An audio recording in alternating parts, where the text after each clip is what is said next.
Assalamualaikum warahmatullahi wabarakatuh. Masih bersama saya Nyuiwe di BTA Motor.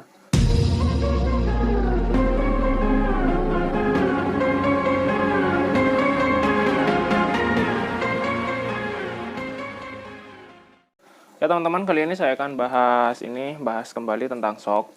Di sini di video ini sekaligus saya jawab beberapa pertanyaan dari komentar teman-teman di beberapa video saya yang lama yang masalah shock. Jadi seperti ini. Ini yang saya bongkar shock Bison ya.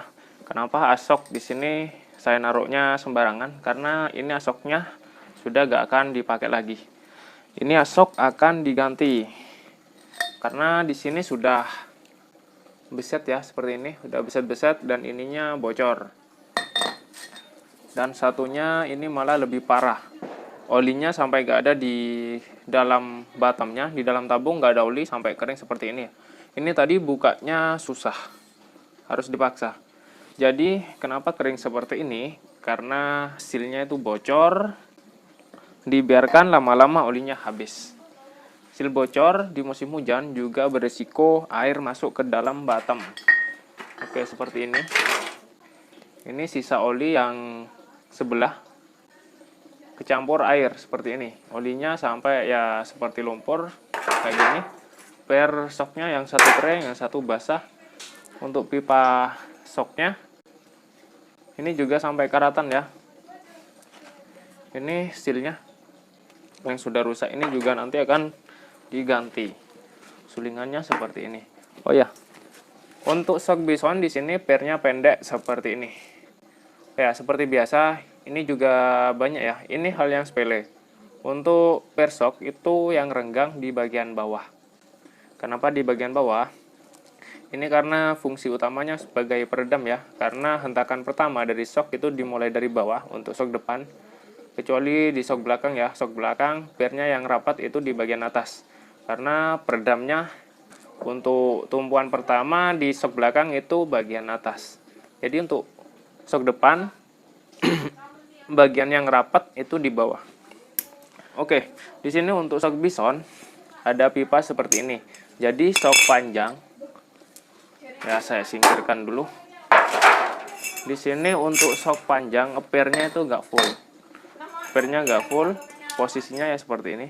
Bagian bawah sulingan, sulingan masuknya sampai di sini.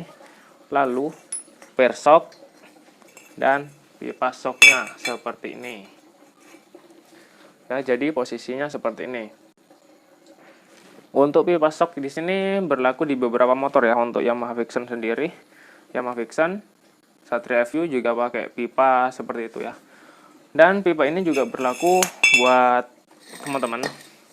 Misalkan meninggikan motornya dengan mengganti ASOK FU. ASOK FU, misalkan ya motornya Beat, ASOK FU, ganti ASOK FU, pernya pakai per Beat itu gak nyampe. Nah ini yang banyak dipertanyakan di beberapa komentar saya. Pernya gak nyampe, apakah harus ganti per Satria FU? Jika uangnya nutut, ya gak apa-apa ganti per shock FU. Tapi jika shock Satria FU itu di fullkan, pernya pun itu juga gak sampai. Karena di bawaan Satria F itu per, lalu ada pipa seperti ini di bagian atas. Nah, jadi misalkan motornya Beat pakai ASOK FU lebih tinggi, pernya bisa pakai Beat. Pernya tetap pakai Beat dan ditambah pipa seperti ini. Untuk pipanya sendiri itu disesuaikan aja ya ketinggiannya. Misalkan shocknya ambles itu bisa dimunculkan ke permukaannya ya sekitar 1-2 cm. Ya jika ambles. Tapi jika kebanyakan itu pasang klip penguncinya atau mungkin yang bagian yang model ulir seperti ini, itu untuk pemasangannya itu juga lumayan susah. Jadi pasang tambah pipa secukupnya saja, disesuaikan dengan kebutuhan. Oke, untuk penambahan pipa seperti ini, ya untuk ori Bison ini nggak ada ringnya ya. Karena pipa dan per ini diameternya sama. Jadi langsung seperti ini. Misalkan pasang di motor Beat dengan Satria FU, pernya itu kecil, ditambah pipa yang lebih kecil, itu solusinya ditambah ring. Oke, di sini saya cari dulu ya untuk per shock motor bebek otomatis. Oke, di sini sudah ada per sebagai contoh dan ini as yang sudah gak kepake. Ya, jadi misalkan seperti ini. Ini kan gak nyampe ya. Ini misalkan gak nyampe, bisa ditambah pipa. Ini saya ibaratkan pipa ya. Bisa ditambah pipa ataupun juga ditambah baut 14. Panjangnya disesuaikan. Jadi jika seperti ini seperti ini ya. Ini dikhawatirkan ketika pemakaian ini pipanya akan masuk ke dalam pernya. Solusinya itu ditambah ring. Jika ori bawaan Vixen itu juga sudah ada ringnya ya, karena pipanya lebih kecil dari per shocknya. Jadi ditambah ring seperti ini. Ringnya ya disesuaikan aja. Ada ringnya, lalu ditambah pipa di atasnya. Biarpun lebih kecil itu nggak masalah, kegedean juga takutnya nggak masuk. Intinya yang longgar dengan ini, dengan asoknya, dengan asok yang dipakai. Ringnya pun juga harus longgar dengan ini, atau juga bisa masuk ke sini ya, yang longgar. Cari aja ring yang agak tebel yang bisa masuk ke sini. Jika nggak dapat ringnya yang masuk ke sini, bisa digrendah. Jadi seperti itu. Penambahan pipa ini juga berfungsi untuk ribbonnya. Ini ribbonnya lebih mantap.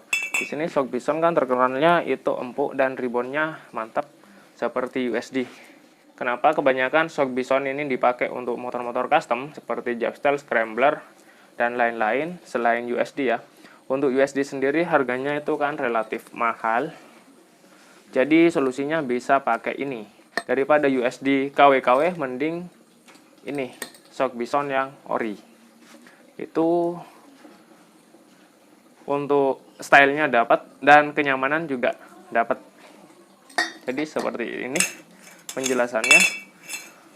Untuk ini ya, pipa shocknya, pipa shock ini juga mengurangi hentakan karena pernya juga pendek seperti ini, hanya sampai di bagian sini. Dan ditambah ini. Jika ini dipasang seperti ini, saya sudah pernah mencobanya dulu. Beli per lagi ditambah per seperti ini, itu shocknya, ribbonnya kurang enak. Kenapa? Karena di sini nggak ada pegasnya ya. Jadi untuk bagian yang ribbon itu kan, ribbon itu hentakan pantulan lah. Setelah shock main ke bawah, pantulan kembalinya ke atas itu lebih empuk jika ada pipa seperti ini. Ini juga bisa berlaku untuk di motor-motor ya. Tapi untuk per seperti ini per KW. Ya, per KW seperti ini. Nggak ada jaraknya itu sama. Jika per ori bisa dipotong. Saya pernah uji coba juga kemarin. Per ori Supra itu dipotong 10 cm dan sisa ke atasnya ditambah pipa. Buat yang mungkin teman-teman sudah ada yang mencobanya ya, bisa tulis di kolom komentar itu bagaimana hasilnya. Ya, di sini seal shock dan asoknya akan saya ganti. Oh ya, untuk teman-teman yang bongkar-bongkar motornya, jika lepas asoknya itu jangan taruh sembarangan seperti ini. Karena ini berpotensi baret juga untuk asoknya. Jika yang asok masih layak pakai ya. Caranya untuk naruhnya atau nyimpannya seperti ini, bisa pakai kayu.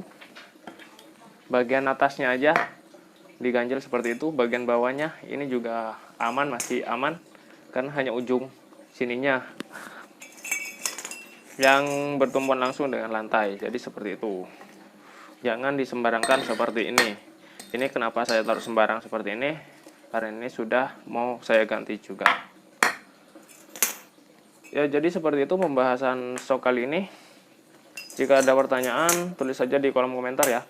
Dan mungkin teman-teman yang ada komentar di video-video sebelumnya yang nggak saya jawab, itu berarti komentar kalian sudah ada di komentar sebelumnya. Jadi budayakan membaca dulu sebelum komentar.